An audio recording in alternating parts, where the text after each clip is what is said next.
Number 5. Last night, a friend rushed me out of the house to catch the opening act at a local bar's music night. After a few drinks, I realized my phone wasn't in my pocket.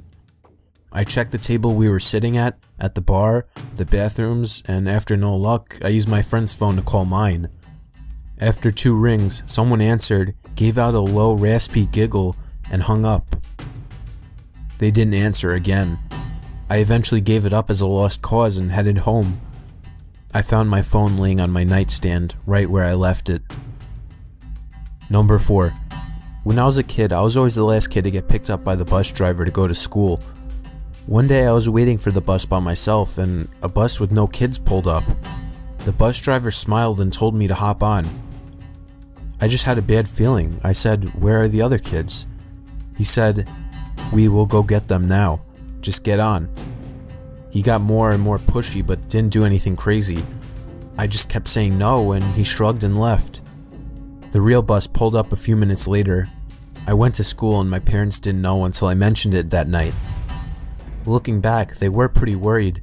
I remember them scrambling to make a few phone calls. Number 3. A few years back, I rented an apartment from a friend of mine. He had recently bought it and had it completely renovated. He put it up for sale but couldn't find a buyer, so I offered to rent it in the meantime. After moving in, I realized there was something wrong with the lady next door. She was about 45 but looked much older. She would sit up all night listening to Christian radio shows and talking loudly to someone.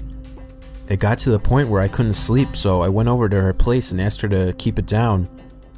She opened the door and I got a quick peek.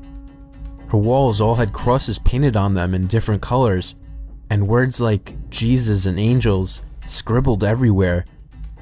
The windows were painted black, letting no light in at all. It was damp, yellow-stained 50-year-old carpets, dog shit, and cockroaches everywhere. No dog, though. I asked her to please keep it down. She just looked at me and shut the door.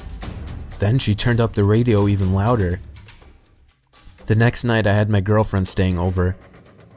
I wake up in the middle of the night and see a shadow of a person next to the bed, looking at us sleeping. I think I'm hallucinating, as I usually do in the dark when I'm sleepy. But then, the shadow starts talking. It's my neighbor and she's holding something in her hand.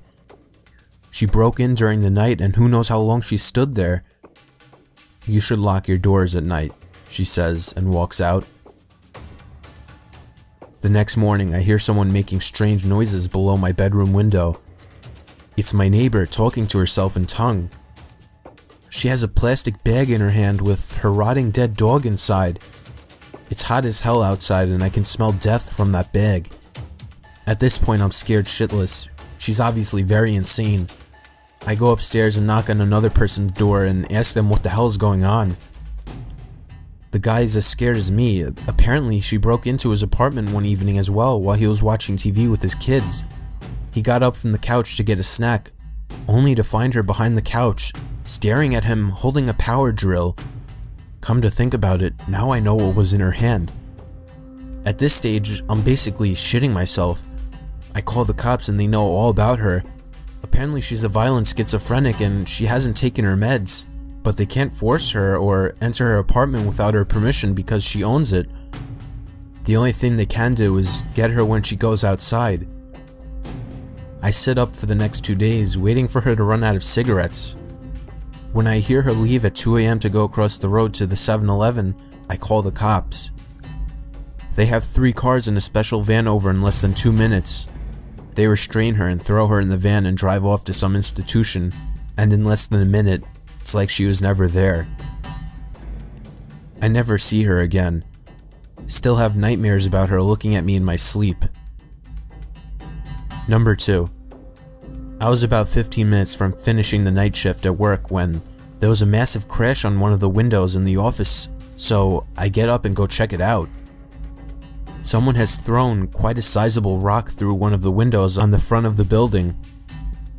This is made especially weird because I'm working in the industrial district at 11:30 at night with none of the other businesses open. I go back to my desk, put a quick call through to security to let them know and decide to head home. As I'm leaving the building, I'm freaking myself out about it more and more and end up running to my car, getting in and taking off.